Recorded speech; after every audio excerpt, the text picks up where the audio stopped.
Let's get started. I'm here, Allison Meredith with Holston and Garner IT, and I'm here with Peter Meredith is my guest today, and we're talking about boundaries for kids and teenagers who are using screens. So listen up, if you are getting ready to give a gift of a screen, or if you have a teenager who's been using his smartphone way more than you like him to use it, or if you have a younger kid who's kind of addicted to his Chromebook, or whatever your situation is, stay tuned. This is going to be a brief 15-minute webinar. Grab a sandwich and just come join the conversation. If you have any questions, I've got Abby Bullen from the Holston Garner IT team. You say hello, Abby. I think she's on, and she Hey, yeah, there you are. Sorry to put you on the spot, Abby. I'm sure it's good. she was muted. But anyway, Abby is not on the video, but she is monitoring the chat both on Facebook Live and on our Zoom webinar. So just type in any questions that you have there, and Abby will see those and push those up to Peter and me. All right, well, let me share my screen, and let's just get started.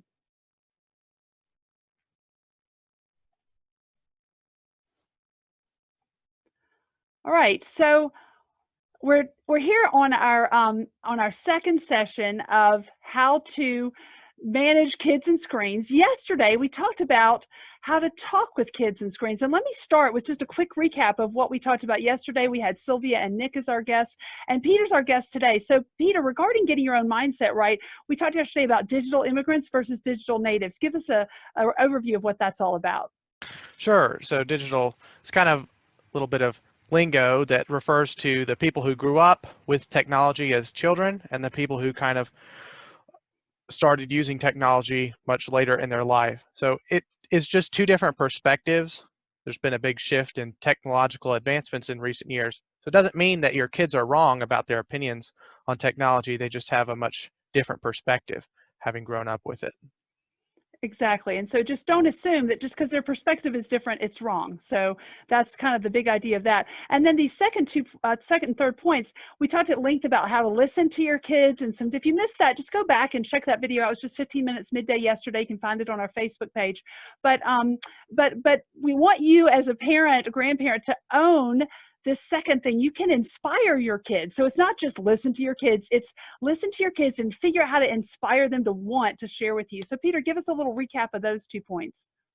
Yeah, I mean, just the idea as a parent is to help your kids grow up to be good adults. And they're not going to want you to be a part of that if you're just the meanie boss who doesn't let them do anything online. And so you kind of have to just create this relationship and this culture that, you know, inspires them to want to share their experiences with you.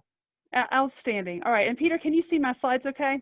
I sure can, yeah. Fabulous. So what you just said, Peter, just leads right into today's topic, which is setting boundaries on screen time. And we've got 3 big ideas for today. The first is what Peter just mentioned. You need to create a culture of openness. And then we're going to talk about some parental monitoring apps that we recommend. And how do you create those healthy rules that are effective rules that actually move the ball forward and make your home a more pleasant place. So with that, let's get right into the first topic. Peter, you just mentioned this, and I want you to just talk a little bit more. And listen, guys, the reason I brought Peter into this conversation is that he is a very young adult, and so he has that different perspective that it wasn't too many years ago that he was on the other end of this conversation, and he was the kid who's, yes, I'm his mom, in case you're wondering. We do have the same last name, and he is my kid, but he's an adult now. And so I wanted to bring him in to kind of share his perspective of things that Tim and I did that worked or didn't work, things he's seen among his peers. And I mean, yeah, Peter, help us parents figure this out. How do we create this culture of openness? Yeah, absolutely. So last webinar that you guys did, we talked about a little bit of how to approach your kids by asking questions that start with things like, tell me more about this, or that sounds really interesting, is, you know, just to try and create open questions that aren't really attacking. The problem is your kids will not answer any of your questions if they think the goal of you asking is to find out what they're doing wrong so that you can shut it off. If that makes sense. So yes.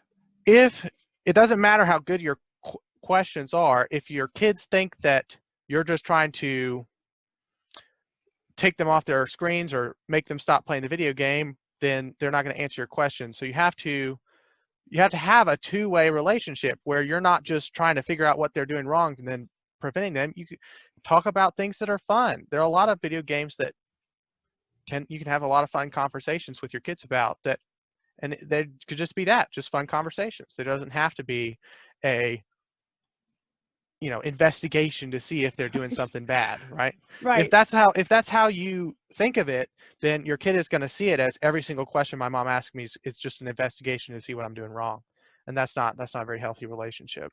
Right. Right. And with all this, guys, I encourage all of us parents who have busy, long days, don't take it out on your kids. I mean, I've certainly yelled at my kids at times. I wish I shouldn't. I'm not a member of that club that says, yeah, sometimes you yell at your kids. It's no, it's a big deal. Guys, it's a big deal.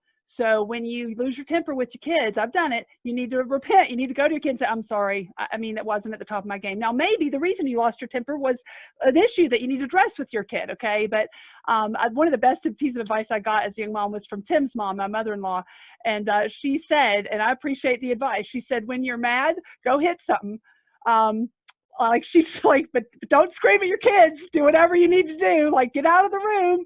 She told a story of having a yardstick that she would just hit on the floor, just to kind of get her energy out, because she was emphasizing what Peter just said is you've got to create this culture of openness. And when there's an issue, if you just lose your temper and shut them down, the next time there's an issue, they're not going to be as willing to talk. Is that kind of what you're getting at, Peter? I mean, you're talking about more than just. Yeah, that's kind of the goal. I mean, yeah, right. Yeah. There's more than that, but that's part of it. Yeah. You don't want every single time you interact with your kids and their screen time policies or their video games, you don't want it to be a negative experience. Right. If that makes sense. Yes, absolutely. You can have fun conversations about a video game or a movie or something online that they've seen. But yeah, so creating a culture of openness is not something we can really dig into in just a 15-minute webinar, but we did want to start here and just, reach out and ask more questions about that, and we can give you some more links and resources on that. And then briefly, I want to just mention, I highly recommend parental monitoring apps. If this is a new concept to you, check out the white paper I published a year ago. Abby can post a link to that in the chat.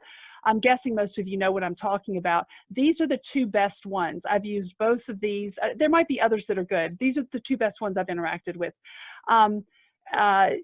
The difference I've seen is that Safe Lagoon gives you a mountain of information, but it gives you everything. Bark doesn't give you that mountain. It saves you time. It sends you little snippets. Like I got an alert, a violence alert, and I got a snip of a conversation about killing a snake, and it was flagged for violence. And I look and I know the kids on the chat with my kid, and like I know that kid lives on a farm, and they probably actually killed a snake. So that's cool. I'm fine.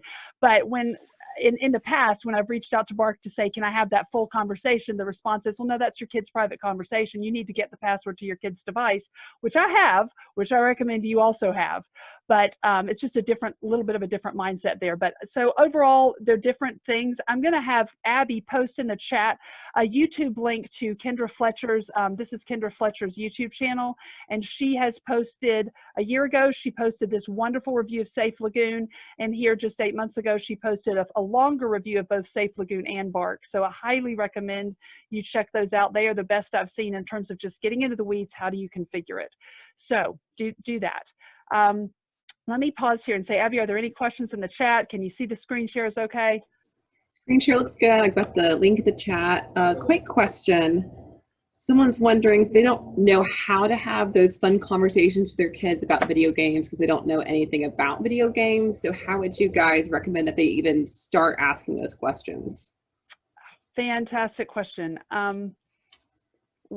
Two things. We are going to actually be doing this webinar 8 more sessions, and 1 or 2 of those we're going to deep dive into that exact question. But let me give a briefer, and I don't want to give no answer. Peter, I'm going to let you answer that. What's a good way if the parent, did you say, Abby, the question is if they don't know anything about the video games, how do they even start the they don't even know anything about video games at all. Okay. Yeah, it's completely understandable. You don't have to know everything about video games, and one of the starting questions or kind of intro is if you could just have them kind of explain what video games your kids like to play. Like you could just ask that, what kind of video games do you like to play? Is it something like Fortnite, or is it something different types of video games? And your kids, you know, that can be your starting conversation. You don't know a whole lot about video games. Yeah. That can be your buy-in. I don't know a whole lot of video games. Could you help me understand what it is that you find so fun about this? Which, you know, you might find it's a lot more interesting than you first Right. anticipated. And again, check in future. We will talk about Fortnite specifically and some other common games, goods, pros, cons, things to think about. But just in general, what Peter said is spot on, guys. Just show you love your kids, right? And if your kid is interested in this game, then you are interested in it because you're interested in your kid. And so you want to know what he's interested in. And that is all you have to say. Because when the kid's like, oh, Mom, I'm sure you don't care about it. You don't like video games. Then you can say, you know, you're right. I actually don't like video games for me, but I like you and you like this video game. So I guess I'm not interested because I want to play it, but tell me more. Like, is there a good guy? Is there a bad guy? Like, just get them to talk. Please help me understand, like we talked about yesterday. That's a golden start your sentence with, please help me understand. And that can be, please help me understand what the bad guy is. Please help me understand why you like this game. Just, it's a very non-threatening kind of conversation to get that going. All right, well, let's wrap up with our third point, and that is creating healthy rules. Now, guys, I'm giving a curiosity plug here. Can everybody see this? When will rules work and not work? When you're talking about kids and managing screen time, they won't work unless the parents also follow them.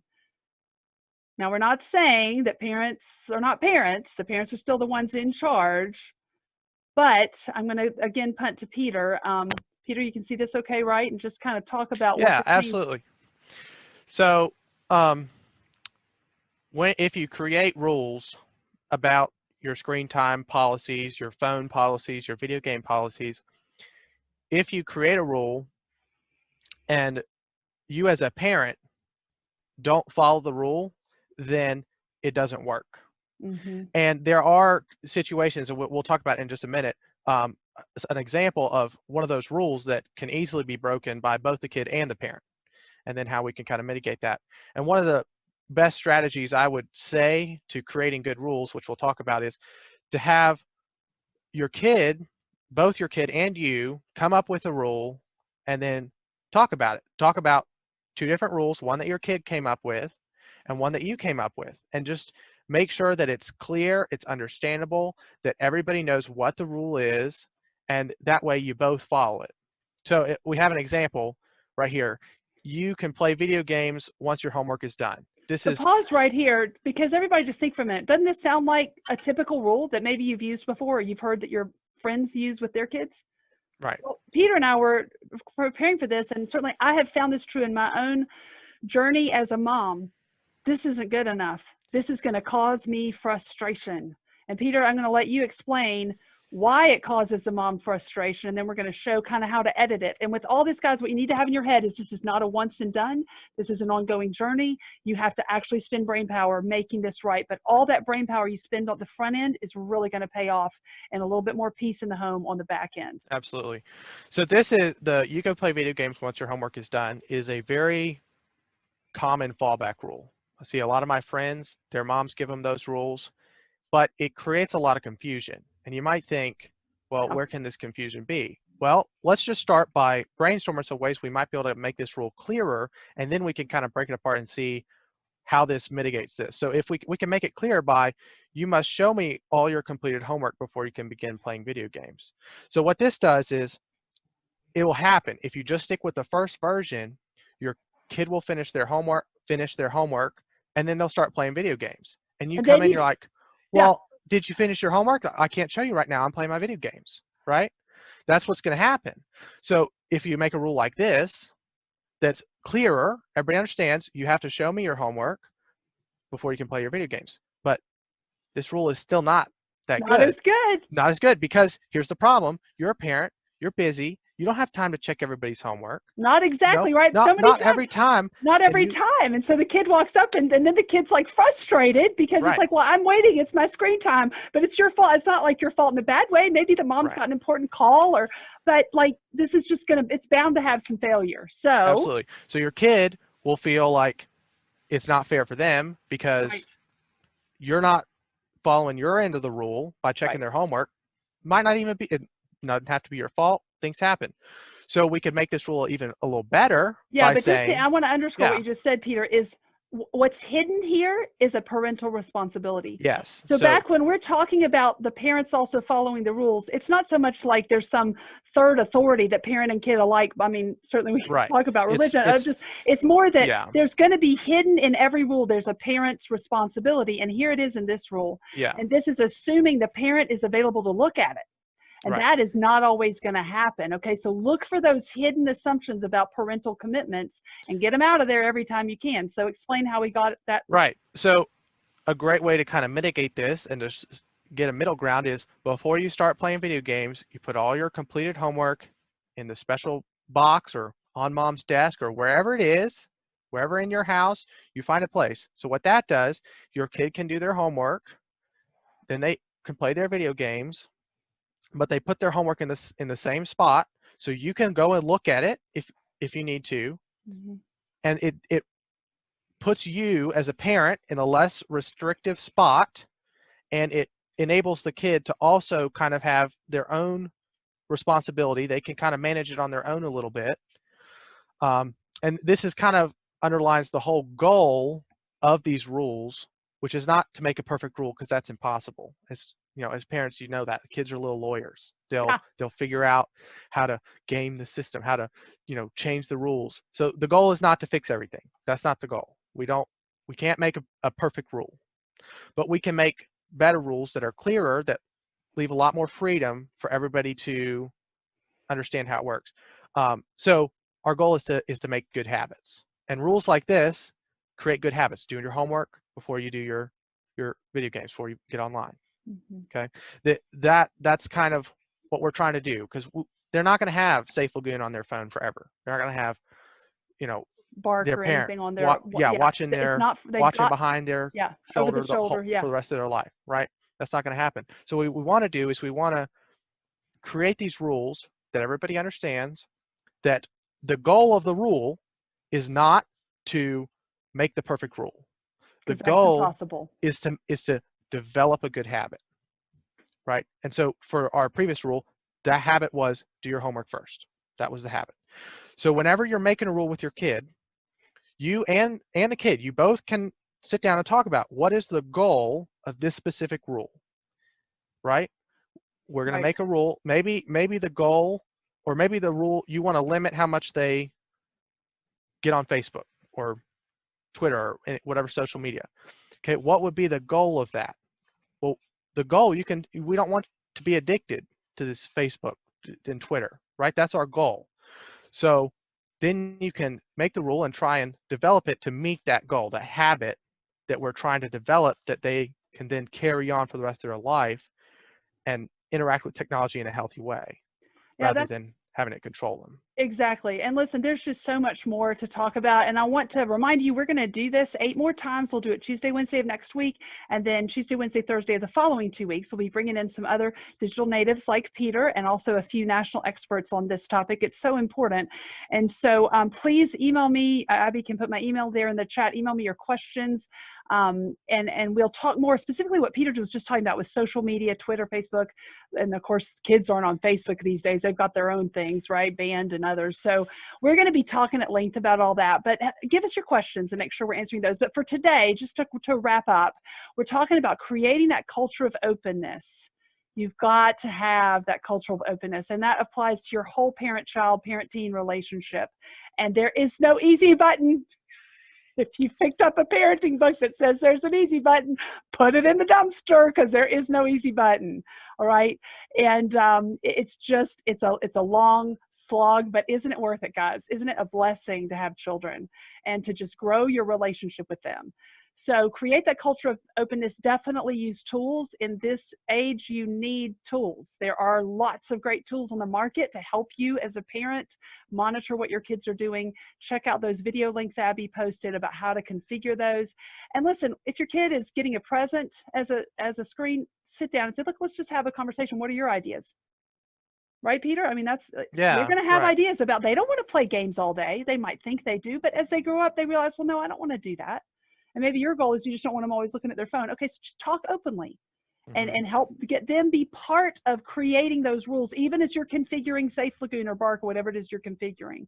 And then remember this thing, Peter, just genius of making those healthy rules. Take the time to drill down of what is it that mom is assumed to do here, and how can we minimize that so that the kid's not frustrated that mom's not keeping her into the bargain. And any final thoughts from you, Peter?